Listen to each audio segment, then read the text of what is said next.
Today we're making Herby green bread. I took a picture of this recipe out of a magazine, so I can't tell you where it's from.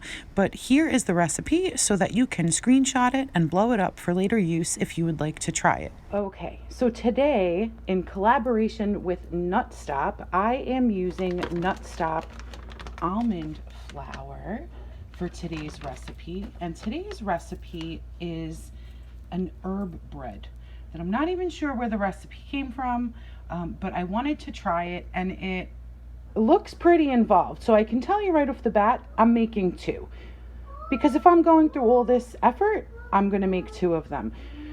So there are a lot of ingredients, but the first thing that we have to do is put all of the dry ingredients into one bowl, and then it says to pulse in a food processor a few of the things, but I'm going to try to use my NutriBullet, and then it calls for a whole bunch of fresh herbs. I went out and picked whatever I had, and then I supplemented with whatever dry I had as well. Also, let me also disclaim that this recipe calls for coconut butter, which I did not have, so I am taking a huge risk and chance and using coconut oil instead. So we'll see. And there's a huge difference. It's literally made with different parts of the coconut. So I'm just kind of praying for the best here. All right, so we'll go through all of the ingredients. Upon researching the interchangeability of these two items, this is what I found. Both coconut oil and coconut butter are nice staples to keep in the pantry. They're two distinct products used for different purposes, so they can't really be substituted for one another. Coconut oil is best used for sautéing and roasting foods and even baking. Coconut butter, on the other hand, is best used with foods that are already cooked. Use it as a spread or spoon it over sweet and savory foods alike. According to this, I feel like my coconut oil might actually be a better option, but we are soon going to find out, and we'll find out together. All right, doubled. We have 3.5 cups of almond flour, 9 tablespoons of coconut oil. Here are my fresh chopped herbs, supplemented, and then in here I have 2 teaspoons of lemon juice and 2 tablespoons of apple cider vinegar, and then combined 1 tablespoon of baking powder and half a teaspoon of baking soda, my 2 cloves of garlic, 6 tablespoons of coconut milk, which is doubled. Here are my 6 eggs beaten right here, and then 1 zucchini per loaf. So here's 2 zucchini I have cut up, and it calls for a large bunch of kale for each of the loaves. So I'm just going to work from this bag. And again, I want to thank Nutstop for providing the almond flour for this bread that we are about to make. And let's get baking. First step says to preheat the oven to 350. So we're going to go ahead and do that. Recipe also calls for 1 pinch of sea salt. I'm using Himalayan instead, and this is 2 pinches since I'm doubling it up. So the first step says to add the almond flour, the baking powder and baking soda, and the salt into a large bowl. So that is the first thing that we are going to do. So here I add in all of my almond flour. Here's my 2 pinches of salt, and here is my baking soda and baking powder, and I will just feel better if I kind of stir this around a little bit, so I'm going to go ahead and do that.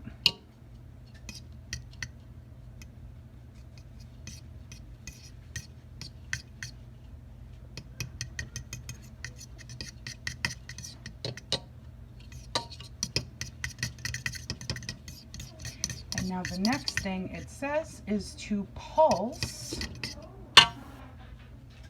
the kale, zucchini, garlic, and herbs, or chop very finely. So I'm going to have to do this in batches, I'm assuming. But first I will,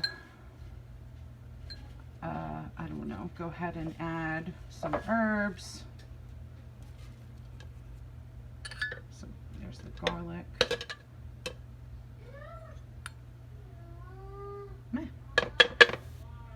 Okay. I will put some kale in here as well. Yeah, all right. And you'll see this is triple washed kale, so that's convenient.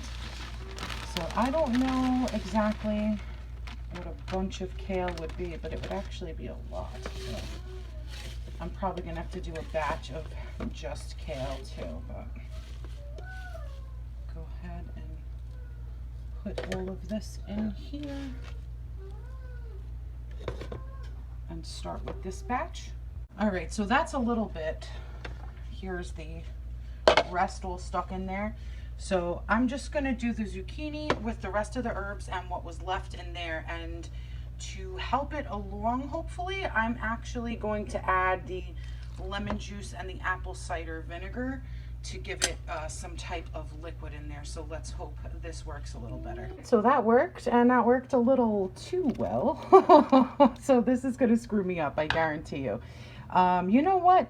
I'm again just going to improvise, and I'm going to take the kale and lightly pulse it in here dry so that it's just choppier, and then it'll give this a rougher consistency. So I'm going to go ahead and do that with an entire blender of kale. It's definitely better, so I'm going to dump that into our bowl and just continue going with a lot more kale.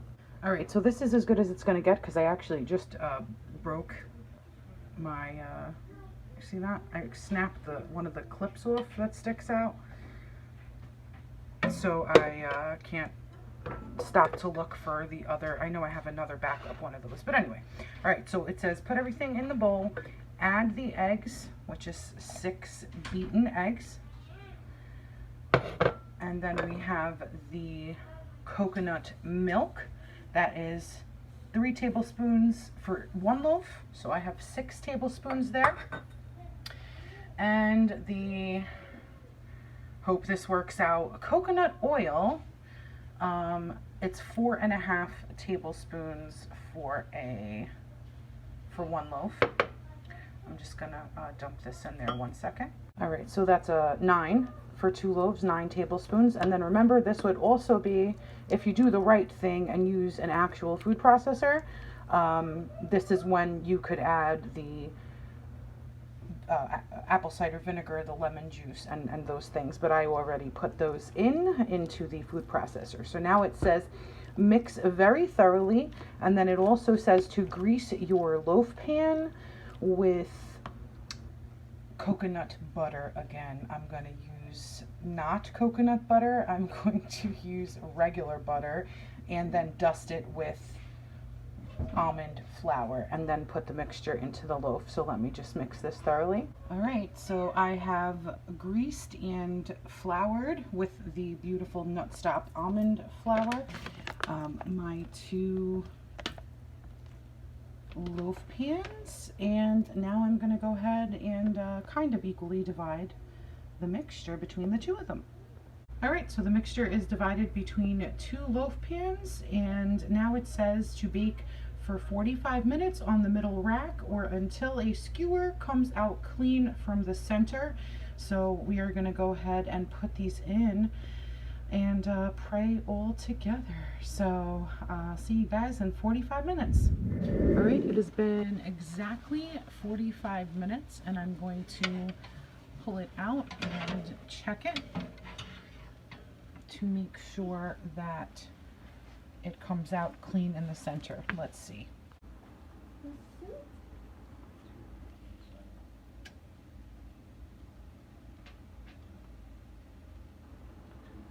That looks clean to me. Yep. All right. Oh, this is scary. All right, now it says to cool them on a wire rack. All right, here they are, semi-cooled on a wire rack. This is a delicious, healthy, gluten-free bread, thanks to Nutstop.com for the almond flour. And if you pay attention to the top of the recipe, it says it's more cake-like and crumbly since it's gluten-free, but it says that it is delicious with a poached egg on top for breakfast. And if you want to toast it, it won't fare well in the toaster. Put it on a sheet and put it in the broiler or maybe in your toaster oven to toast it instead. I can attest that I think it would be delicious with eggs for breakfast because I did taste it. And how did I taste it, you ask? I rushed it and I tried to take it out of the pan before it was cooled. I would definitely wait a long amount of time before trying to flip it onto these racks, but that's okay. I got a loaf and a half that's absolutely gorgeous, and I hope you all enjoy. This is a very unique and healthy tasting bread, and I hope if that's something you'd like, you'll give it a try.